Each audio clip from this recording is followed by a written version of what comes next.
మొన్ననే ఒక డైలాగ్ విన్నాం. ఇది హీరోలు స్మగ్లింగ్లు చేస్తే అట్లాగే ఎర్రచందనం స్మగ్లింగ్లు అన్నటువంటి, ఇది అల్లు అర్జున్ సినిమాకి సంబంధించి అది మరి కొంతమంది కూడా వాడారు.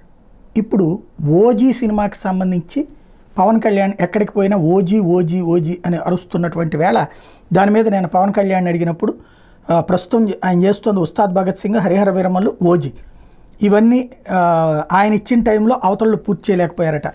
ఓజీ ఓజీ అని అభిమానులు అంటున్నారు, వాళ్ళు బెదిరిస్తున్నట్టుగా అనిపిస్తుంది అని నవ్వుతా. ఓజీ అంటే అసలు పేరు ఒరిజినల్ గ్యాంగ్స్టర్ అట. ముంబై నేపథ్యంగా 1970-80లో జరిగిన కథట. ప్రతి సినిమాకి నేను లేని భాగం ముందు పూర్తి చేసుకోమంటున్నా. హరిహర వీరమల్లు ఇంకా 10 రోజులు షూటింగ్ ఉంది, త్వరలోనే పూర్తి చేస్తామని పవన్ కళ్యాణ్ చెప్పుకొచ్చారు. ఓవరాల్గా ఓజీ మరి దాంట్లోనన్న గ్యాంగ్స్టర్లు అనేటటువంటి వాళ్ళు చిట్ట చివరికి నాశనం అవుతారు అని చెప్తారా? ఎందుకంటే ఎర్రచందనం స్మగ్లర్ది అదే చెప్పుకున్నాం ఇంతకుముందు.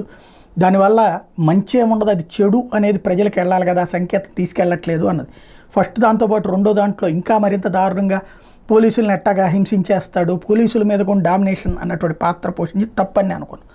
ఇందులోనన్న గ్యాంగ్స్టర్లు హీరోలు కాదు, గ్యాంగ్స్టర్లు ఎప్పుడు దరిద్రులే అని చెప్పగలిగితే బాగుంటుంది చివరిలోనన్న ట్రీట్మెంట్.